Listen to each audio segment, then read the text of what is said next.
Պարոն Մելիքբեկյան,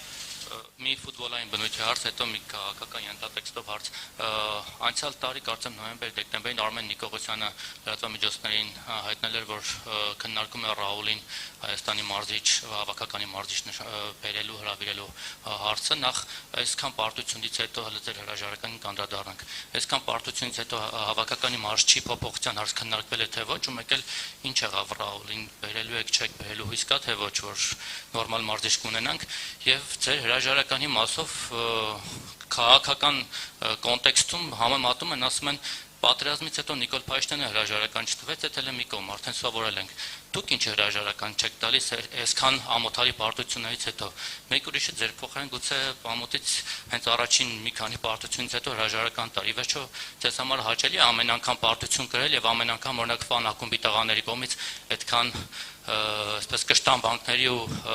ակցիաների արժանանալ ամեն անգամ, ամեն խաղ այսպես տապալվի ձեր հրաժարականի պահանջով։ Ի վերջո տալու եք թե չեք տալու հրաժարական։ Դա էր հարցը թե Ռաուլը։ Առաջինը Ռաուլը, երկրորդը ձեզ։ Հա,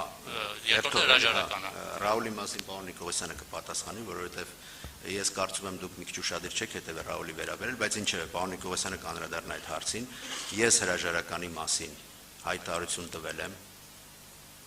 եւ ասել եմ, որ հրաժարական չեմ տալու եւ ինչու,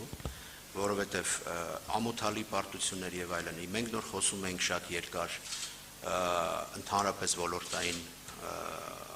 նաեւ հաջողությունների մասին, նաեւ անհաջողությունների մասին եւ ճիշտ ասած ֆուտբոլային հարց եմ տալու, հեչ ֆուտբոլային չէր ասել, որ այսքան պարտություններից հետո մարզիչը պատրաստում եք մարզչին հանել, հա, տենց բան ասեցիք։ Մարզիչը նոր է եկել, նա 3 մարզում է անցկացրել եւ որից հետո խաղացել է իր առաջին խաղը Վրաստանի հավաքականի։ Ես նոր չեմ, բայց բոլոր բացատրությունները ես հայտարարության մեջ տվել եմ, նորից եմ ասում, ամենասկզբում խոսքից երբ ասացի, որ մենք խոսել ենք այդ ամենի մասին, ով ցանկանում է տեսնել եւ լսել, տեսնում է, ով չի ցանկանում, չի տեսնում, եւ հրաժարականի պահանջը, հրաժարականը ընդհանրապես եւ հասարակական կազմակերպության ղեկավարը դա ինստիտուցիոնալ խնդիր է։ Եվ շատ կարևոր է, թե ինչ են կարծում այն ինստիտուցիայի, այն ինստիտուտի անդամները, որոնք ընտրել են քեզ, եւ ես ձեզ ասեմ շատ հստակ, բացառությամբ 2 ակումբի մեր մնացած բոլոր անդամների հետ մենք բարբերաբար քննարկումներ ենք ունենում եւ բոլորը հասկանում են եւ զարգացման տեմպերը, եւ խնդիրները, եւ օբյեկտիվ խնդիրները, եւ այդ իսկ պատճառով նաեւ շփվելով մեր անդամների հետ ես այդ որոշումը կայացնել եմ, որի մասին արդեն հայտարարել եմ։ Պարոն Նիկողոսյան, եթե դուք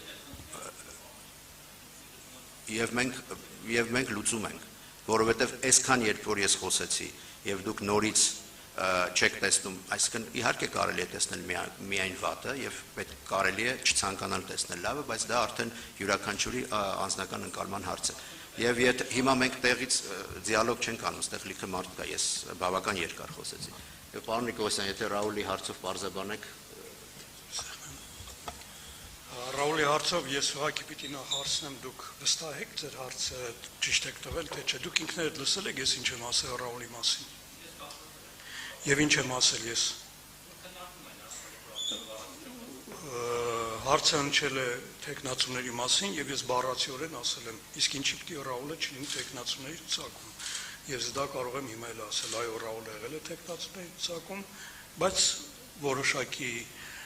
պայմաններից ելնելով Ռաուլը չի մեր հավաքականի գլխավոր մարզիչ չէ։ Սա ձեր հարցի պատասխանը։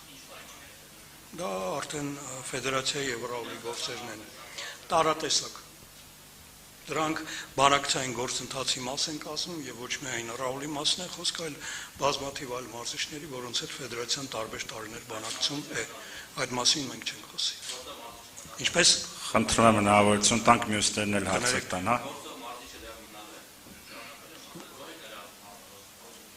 Ուր է մնալու։